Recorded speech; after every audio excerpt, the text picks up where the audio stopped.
Greetings and welcome, friends. We are starting a new chapter. We're talking about special segments within triangles, but before we even get there, we're going to talk about bisectors today. Bisectors are things that divide things in two. So, first of all, a point is equidistant from two figures when the point is the same distance from each figure. Seriously, guys, that's just a good word right there. That's a good word. You can see the word same in kind of the prefix of equal almost.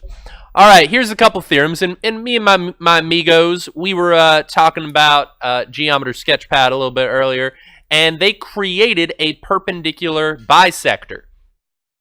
Okay, like so.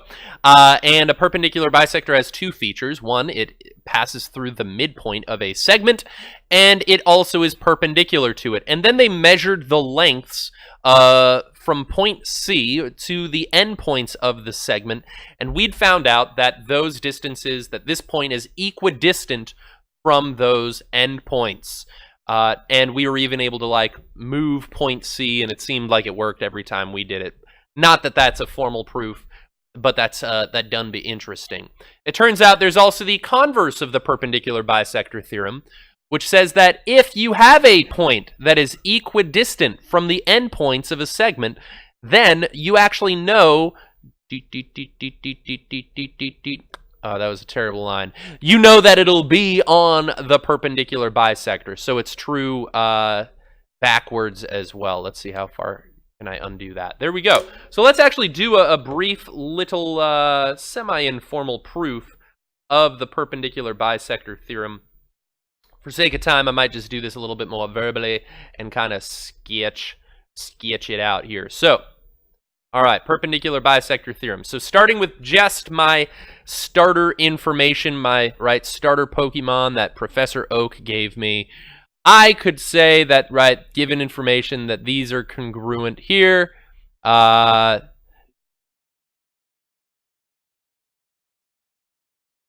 usually a Charmander guy myself. Also, I really like the YouTube video where you put, the three stuffed animals in front of small babies and see which one they choose. That's a pretty good video right there. So anyways, these two angles are congruent because right angle congruence theorem. What else do you guys see? What else do you think would work here? That's right. CP is congruent to CP. That's right, gentlemen. That's what they were passionately arguing about. I think, Ryan, I could then prove these two triangles were congruent. And notice, wait a minute, they didn't ask me to do any of that. Why is proving these two triangles congruent even going to be helpful, and how would I do that? So yeah, these triangles are congruent by side angle side, Ryan. And then I could say that these are congruent by CP, CTC. Corresponding parts of congruent triangles are congruent. So now, instead of you just having been told a theorem and told to believe it because the man said so, you now believe it's true because you proved it. Right? It done be proven. Let's take a look at example one. So this is going to be, once we learn the geometry, the application is going to be super great. What's RS equal to? Bam! You guys are so good with the math. All right, so by the perpendicular bisector theorem, these are congruent by def of Kong. They have the same measure, therefore this is 6.8. Bam! All right, here we go. Man, I can't even copy and paste them fast enough. Fortunately, we don't have to spend 5 minutes drawing these pictures each time. It'd already be printed for you. All right, let's find e to the g. So, this point H is equidistant from E and G. Therefore, it lies on the perpendicular bisector of EG. So this is perpendicular, we already knew that. And that means this is a bisector. Therefore, EF and FG are congruent by def of Kong. They are the same measure. And then, by segment addition postulate, what's that add up to?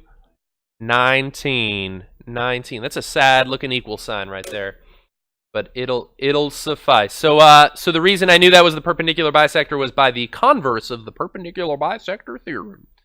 right? So it's kind of like the geometry is step one, and then sometimes just the algebra is the rest. Classic. All right. So it appears as though BD is the perpendicular bisector of AC. Therefore, D is equidistant from C and A. These are congruent.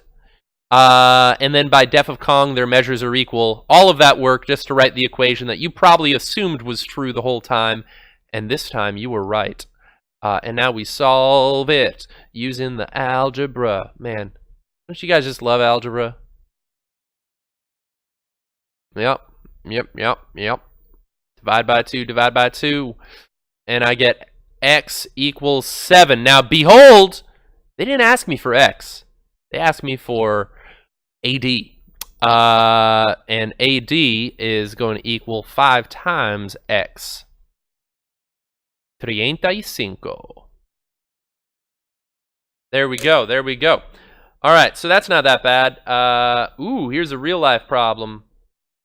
On your guys' black and white sketch, it does not show up in color because it's black and white. Yeah, mine's a little bit blurry here too. It says, is there enough information in the diagram to conclude that point N lies on the perpendicular bisector of KM?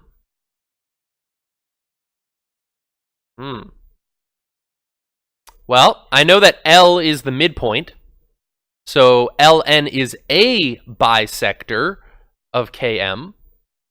I could even say something such as Ln congruent to itself. I don't know these distances are congruent. I don't know that these are perpendicular. So I don't know. No, I can't conclude it. No.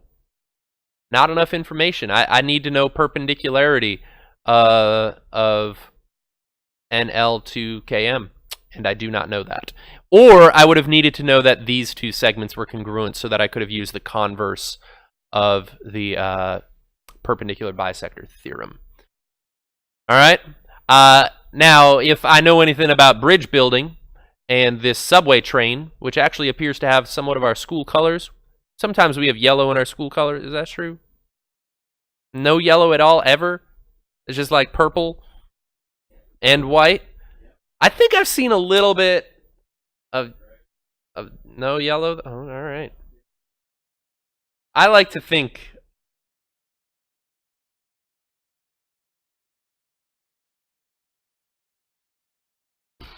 I'm gonna say no. I'm gonna say no. I did not.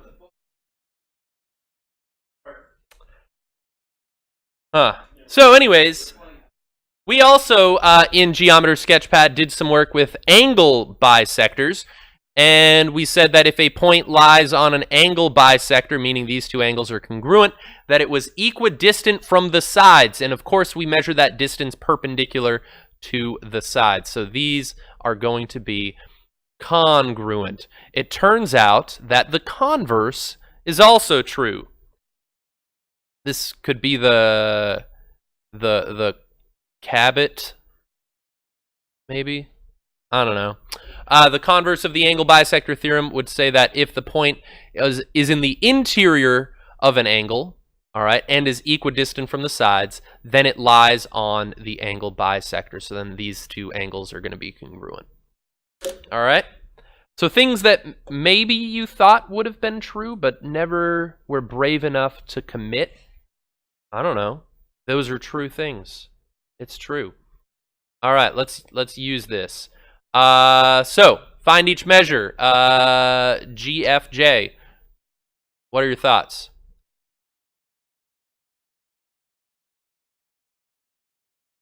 (42 degrees) is true. Now, can someone tell me why that's true? Oh, Douglas Adams.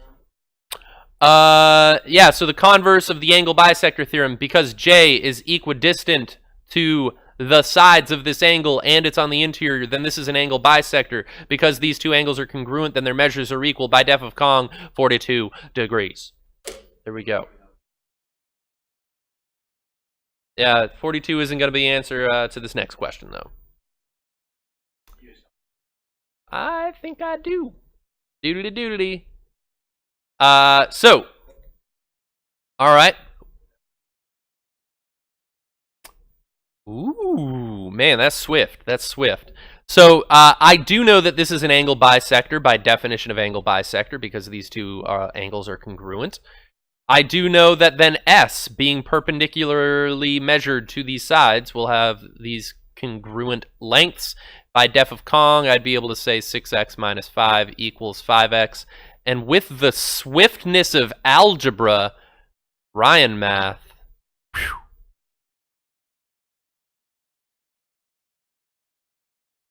Ooh.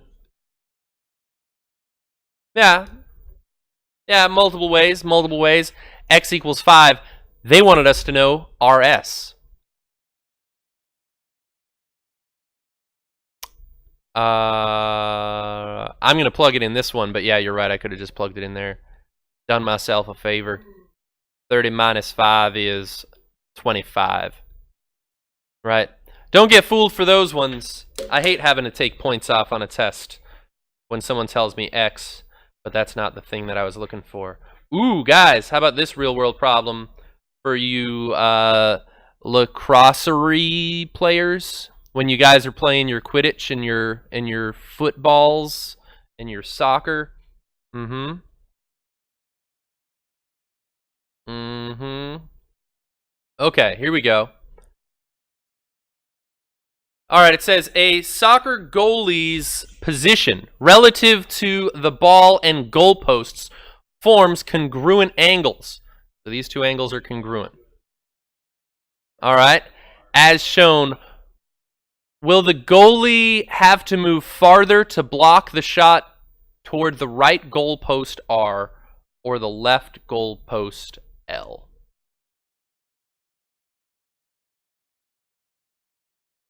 So this is an angle bisector, right? And if I measure perpendicular to these, he is going to be equidistant from both of those sides. Now, it doesn't appear that this player is coming down the middle of the field.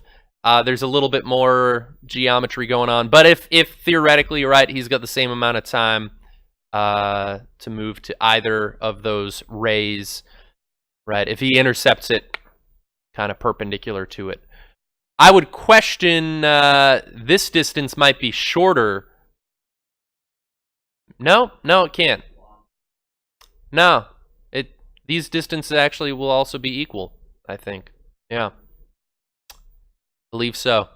They don't look like it there. That's what I was wondering. I was like, yeah, would he have less time to react? But nope, either side seems fine. That's just math, friends. That's just math. All right. Ooh, I saved the most challenging problem for last, and I made a sketch for us to help us. All right, here we go. Write an equation of the perpendicular bisector of the segment with the given endpoints. Oh dear. Okay, so here's what I'm going to do. Perpendicular bisector. Let's find the midpoint here. Step 1, find midpoint. How could I find the midpoint of those two things? I'll call it point M, and it's going to be... oh, wait, you're talking slope? That's actually a clever solution. So the slope between these is down 2 and over 6. So the midpoint you're saying is going to be down 1 and over 3 from there? All right. And so that point is which point? What are the coordinates of that point? 1, 2. That is the same thing you would get if you took the average of the x's and the average of the y's. Yep, no, I agree. The book, by the way, doesn't give you the graph. So if you didn't have the graph, you probably wouldn't be able to visualize it unless you drew it yourself. But this is the way that you could find it. I just want to make sure you have both available. And yeah, notice that the midpoint is in fact going to equal 1, 2. Midpoint. All right, so now what do you think we need to do? All right, So find perpendicular line slope. Yeah, so their slope, I could call that of line 1, was equal to net down 2/6, which was equal to negative 1/3. So what's our line's slope going to be? Positive 3. Okay? Positive 3. And our line is going to have that slope and pass through this point. And we actually have two ways of finding the equation of our line. I think you guys were a fan of slope-intercept form, if I recall. Right. So plug M and I'll call this x1, y1 into y equals mx plus b, or we did this a while back, y minus y1 equals m parentheses x minus x1. So either point slope form or slope intercept form. Which do you guys prefer me to choose today? All right, slope intercept form all the way. So I'm going to plug 2 in for y. I'm going to plug in 3 in for m. I'm going to plug in 1 for x. Plug in what I know, solve for what I don't. Let's find out what the b is. Subtract 3. And I'm going to get b equals negative 1. So the equation of our line in slope-intercept form is going to be y equals 3x minus 1. That, my friends, is the equation of the perpendicular bisector. Not bad. Not bad at all. Not bad at all. All right, well, thanks for watching, mis amigos de internet. Adios.